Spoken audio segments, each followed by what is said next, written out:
ndagira ngo ayo majwi murayumvisha. Ayo ni amwe mu majwi y'abaturage bari mu gihugu cya Uganda, aho bari kwakira abayobozi bari kujya ku masite y'itora, aho Yoweri Kaguta Museveni hamwe n'abandi bakandida bagera kuri 7 bahanganiye umwanya wo kuyobora wo kuba umukuru w'igihugu cya Uganda.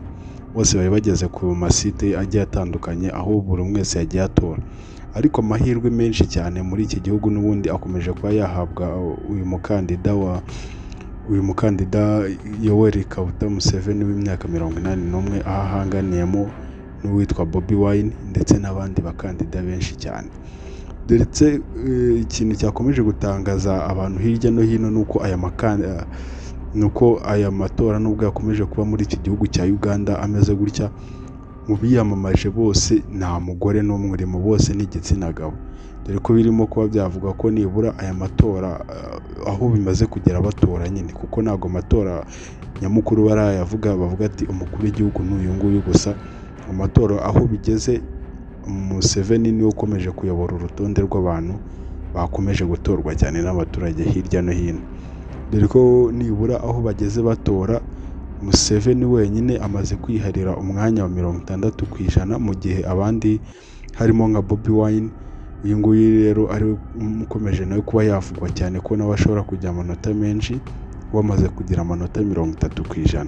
Abandi bakandida bose basigaye bo bari gukomeza bahatanira, bakomeza bagabana ayo manota yandi asigaye. Mbere y'uko kandi mbabwiriye inkuru yo mu gihugu cya Uganda ikomeje gucicikana hirya no hino mu binyamakuru bigiye bitandukanye, ndaje nkubwire n'ukuntu Amerika yakomeje kuburira Afurika y'Epfo mu guha imyitozo ingabo za Iran, dore ko ibingibi ari ibintu byakomeje gutangazwa na ambasade ya Amerika iri mu gihugu cya Afurika y'Epfo. Nabyo ndaje tubyinjiremo tubirebe neza.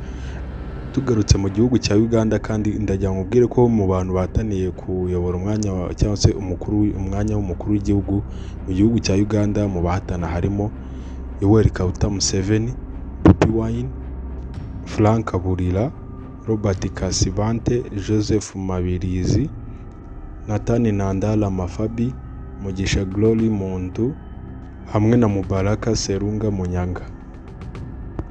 Mbere y'uko amatora aba hano muri iki gihugu cya Uganda, komisiyo ishinzwe interinete ikaba yaragize gutya ikuraho interinete hose mu gihugu hose, ariko ibingibi nubwo babikoze bari kuvuga ati ngo mu rwego rwo kugira ngo nyine birinde ko hari amakuru y'ibihuha akomeza gucaracara hirya no hino mu gihugu cya Uganda, bityo bikazatuma abantu bavuga ngo amakuru ntiyagenze neza, nako amatora ntiyagenze neza nyine nk'uko babyifuzaga, kubera ko urumva amakuru y'ibihuha yakomeza gucaracara ari menshi mu gihugu cya Uganda.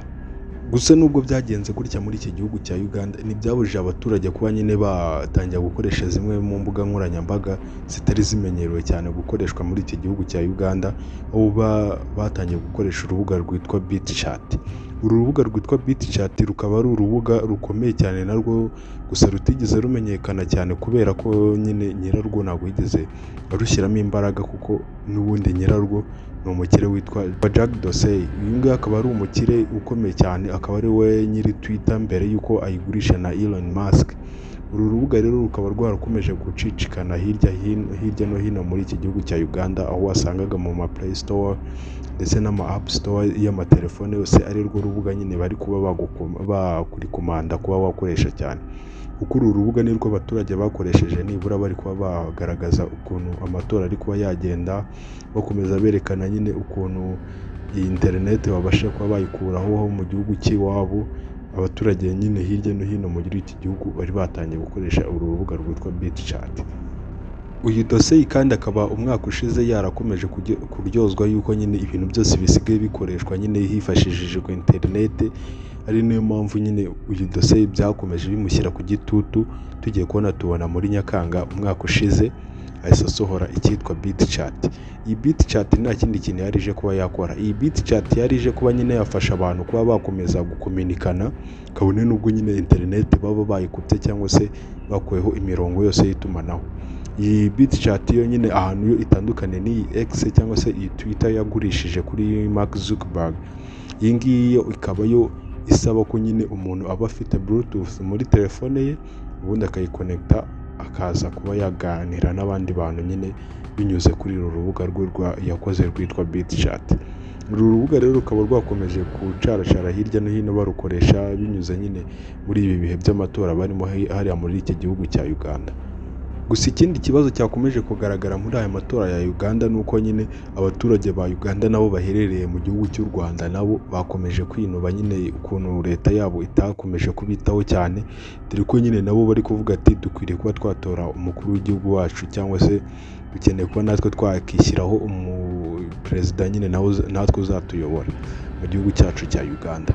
Dore ko nyine bo bakomeje kunenga nyine iyi mikorere bashyizeho, kuko mu Rwanda nta biro by'itora na rumwe bigeze bashyiraho. Nyine bavuga ati abanya-Uganda namwe muri mu Rwanda mukwiriye kuba mwajya hano mukajya gutora umukuru wanyu w'igihugu.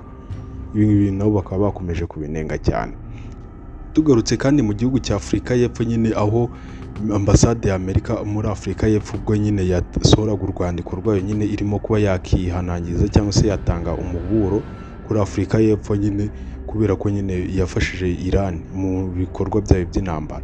Aha ngaha rero Amerika ikaba yavuze ko nyine Afurika y'Epfo ikaba nyine yararenze ku mirongo ntarengerwaho, cyangwa se ikaba yaragiye irenga ku mirongo imwe n'imwe nyine igenga iby'intambara.